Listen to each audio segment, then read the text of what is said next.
श्रीनाथ अत्रे जी, इसमें 3 मेंबर्स की कमेटी का भी गठन किया गया है। अब ओपीएस पर क्या रुख है सरकार का? मनु जी, पहली बात तो ये है कि जब आप धारीवाल जी से सवाल कर रही थी तो मैं ये उम्मीद कर रहा था कि वो कर्मचारी संघर्ष समिति के नेता है, उनकी मांग है ओल्ड पेंशन स्कीम, तो वो ओल्ड पेंशन स्कीम के बारे में बताएंगे, एनपीएस की कमियां बताएंगे, ओल्ड पेंशन स्कीम का लाभ बताएंगे, जस्टिफाई करेंगे कि हम क्यों ये मांग कर रहे हैं। लेकिन वो धीरे धीरे अपना ट्रैक चेंज करके कहां ले गए? सरकार के विरोध पे। धीरे धीरे वो अपना ट्रैक चेंज करके कहां चले गए? सरकार की नीतियों की आलोचना करेंगे, टैक्स पेयर का पैसा खजाने में पड़ा है उद्योगपतियों के लिए, वगैरह वगैरह। इससे एक बात तो मनु जी मुझे लगता है दर्शकों को स्पष्ट समझ में आ गई होगी कि विषय ओल्ड पेंशन स्कीम नहीं है, विषय राजनीति है विशुद्ध रूप से। अब मैं बताता हूं क्यों। देखिए, ओल्ड पेंशन स्कीम हरियाणा में बंद किसने की? सबसे बड़ा सवाल यह है, भूपेंद्र सिंह हुड्डा, कांग्रेस सरकार, उसने हरियाणा में ओल्ड पेंशन स्कीम बंद की। उस वक्त ना तो धारीवाल जी ने प्रदर्शन किया, ना धारीवाल जी के साथ जो साथी हैं उन्होंने कोई प्रदर्शन किया। अब इनका तर्क यह है कि उस वक्त हमें यह जानकारी प्राप्त नहीं हुई कि नई पेंशन स्कीम से हमें क्या नुकसान होगा। लेकिन अभी ये खुद क्या कह रहे थे, आपने सुना होगा कि कर्मचारी के पैसे को बाजार में निवेश कर रही है सरकार। ये तो उस वक्त भी बड़ा स्पष्ट था एनपीएस के अंदर, आपको उसी वक्त ये जानकारी मिल गई थी, आपने क्यों नहीं विरोध किया? आप जब यहां पे आप जो बात कह रहे हैं कर्मचारी का जबरदस्ती पैसा काटा गया, ये जानकारी तो आपको तब भी थी, तब आपने इसका विरोध क्यों नहीं किया? तब आप चुप क्यों बैठे रहे? ये समझना दर्शकों के लिए भी बहुत जरूरी है। और मुझे लगता है कि जब धारीवाल जी ये बात बोलते हैं कि हम जनता को जाके बताएंगे कि जनता के टैक्स का पैसा, ये सबसे बड़ा बिंदु है। एक तरफ ओपीएस की मांग, और देखिए सरकार ने क्या किया मैं वो बता देता हूं। जब कर्मचारी साथियों ने यह कहा कि एनपीएस हमारे लाभ का योजना नहीं है, तो केंद्र सरकार ने भी कैबिनेट के अंदर मता प्रस्ताव पारित करके वित्त सचिव की अध्यक्षता में कमेटी बना दी कि वो रिव्यू करेगी एनपीएस का, कि एनपीएस में ऐसी क्या क्या खामियां हैं जिनको दूर किया जा सकता है और इसको लाभप्रद बनाया जा सकता है, लाभदायक बनाया जा सकता है कर्मचारियों के हक में। यह केंद्र सरकार ने निर्णय लिया।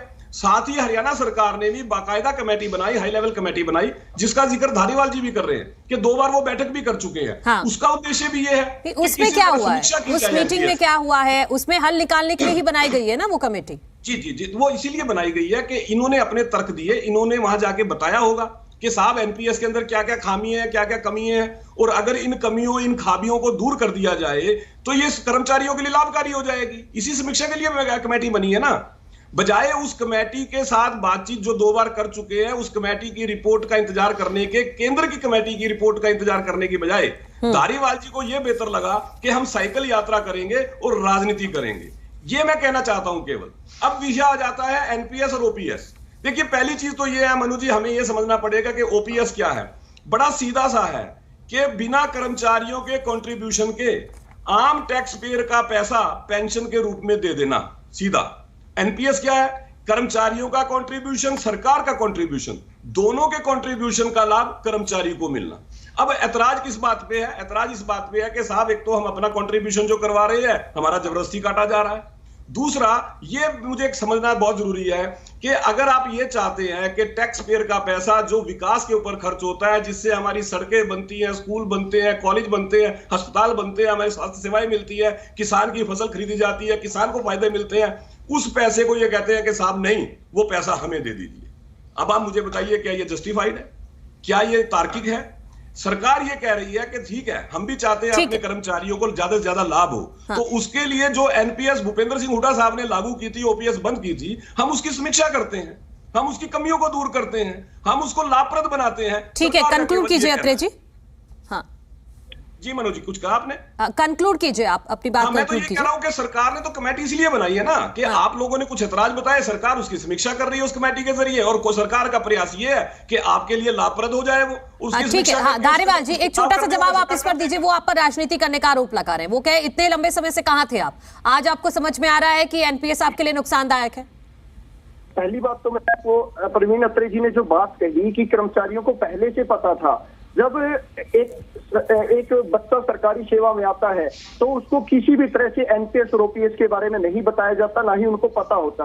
दूसरी बात, जो उनका पैसा काटा जाता है, अगर 2 महीने तक कोई भी नवनियुक्त कर्मचारी अपना प्राण card, permanent retirement account number, जिससे एनपीएस एनपीएस के तहत प्राण कार्ड जो बनाया जाता है, अगर वो नहीं अपना अकाउंट खुलवाता तो उसको ये कहा जाता है कि आपका वेतन रोक लिया जाएगा। मैंने कितनी बार ये कोशिश की, मैंने 6 महीने तक जब अपना प्राण कार्ड नहीं खुलवाया, मैं अपना उदाहरण देता हूं, तो 2 महीने बाद मेरी बार बार सैलरी रोकने के लिए मेरे पास दबाव डाला गया कि आप अपना एनपीएस का अकाउंट ओपन करवाइए, आपका नहीं तो वेतन रोक लिया जाएगा। हम नहीं चाहते एनपीएस के अंदर अपना पैसा इन्वेस्ट करना।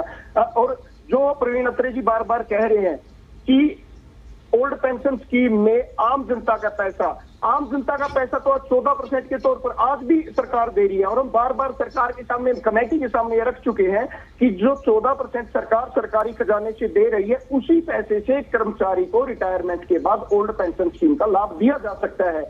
और जो प्रवीण अत्रे जी ने कहा कि हम राजनीति करना नहीं है, राजस्थान के अंदर हमने कांग्रेस के खिलाफ लड़ाई लड़ी, छत्तीसगढ़ में हमने कांग्रेस नहीं, तो राजस्थान में भी कहाँ ऑप्ट कर रहे हैं कर्मचारी? राजस्थान में भी कहाँ ऑप्ट कर रहे हैं कर्मचारी ओपीएस को? 1 साल हो गए हैं, अभी भी बहुत सारे कर्मचारियों ने ऑप्ट नहीं किया है ओपीएस को।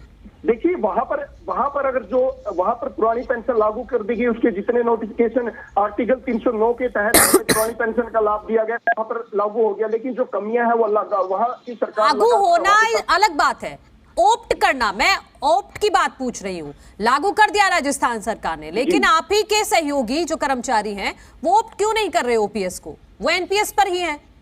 नहीं, कोई भी कर्मचारी नहीं है। अब छत्तीसगढ़ सरकार ने ऑप्शन दिया कि कितने कर्मचारी एनपीएस में रहना चाहते हैं और कितने कर्मचारी ओपीएस में। तो छत्तीसगढ़ में 98% कर्मचारियों ने अब तक अपनी विलिंग दे दी है कि हम ओल्ड पेंशन स्कीम में जाना चाहते हैं। 2% राजस्थान की क्या स्थिति है? सरकार को दे देंगे। इसी तरह चाहे हिमाचल प्रदेश है, चाहे हर जगह। और ये लड़ाई हमारी केवल बीजेपी से नहीं है। प्रवीण अत्रे जी तो इसको राजनीतिक लड़ाई बनाने पर तुले। क्या हमने अलग पार्टी बना चुनाव लड़ने की घोषणा की? हम तो केवल हमारी सामाजिक सुरक्षा की मांग करते हैं। नेताओं की सुरक्षा कौन करता है? हमारे सुरक्षा कर्मी। स्वास्थ्य सेवाएं, चाहे कोरोना काल की बात देख लीजिए, घर राशन पहुंचाने का उस चीज का सब सम्मान करते हैं, पहुंचाएगा। स्वास्थ्य की सेवाएं लाभ आम जनता तक पहुंचाएगा तो वो सरकारी कर्मचारी पहुंचाएगा। लेकिन पेंशन का लाभ कौन लेगा? ये नेता, विधायक और सांसद लेंगे। नहीं, ठीक है, फिर ये बात भी उठती है। बिल्कुल प्रवीण अत्रे जी, ठीक है, धारीवाल जी, ठीक है, मैं बाकी मेहमानों को भी शामिल करूंगी। प्रवीण जी एक छोटा सा जवाब दीजिएगा, फिर मैं जाती हूँ वेद प्रकाश विद्रोही जी के पास। देखिए ऐसा है, धारीवाल जी ने मेरे ऊपर यह आरोप लगाया कि मैं इसको राजनीतिक रूप देने का प्रयास कर रहा हूँ। मैंने तो ये नहीं कहा था कि हम साइकिल यात्रा करेंगे और जनता के बीच में जाके बताएंगे कि किस तरह से आम जनता की टैक्स पेयर का पैसा जो है उद्योगपतियों को दिया जा रहा है, किस तरह से सरकार की योजनाओं जो है उनका शोषण हो रही है। मैंने तो नहीं कहा था, ये तो धारीवाल जी ने कहा था। तो राजनीतिक विषय किसने बनाया? धारीवाल जी ने। दूसरा, ये कहते हैं कि 14%। अरे भाई धारीवाल जी बीच में ना बोलिए, धारीवाल जी बीच में ना बोलिए, अरे भाई बीच में ना बोलिए। इन्होंने कहा कि सरकार नहीं, धारीवाल जी एक मिनट प्लीज, हम चर्चा ही कर सकते हैं, यहाँ से कोई समाधान नहीं निकलेगा, क्योंकि हम ये बीड़ा लेकर बैठ जाएं कि आज हम ओपीएस को लागू करके छोड़ेंगे, यहाँ से कोई समाधान नहीं निकलेगा। हम चर्चा कर सकते हैं कि क्या देश के हित में है और क्या नहीं।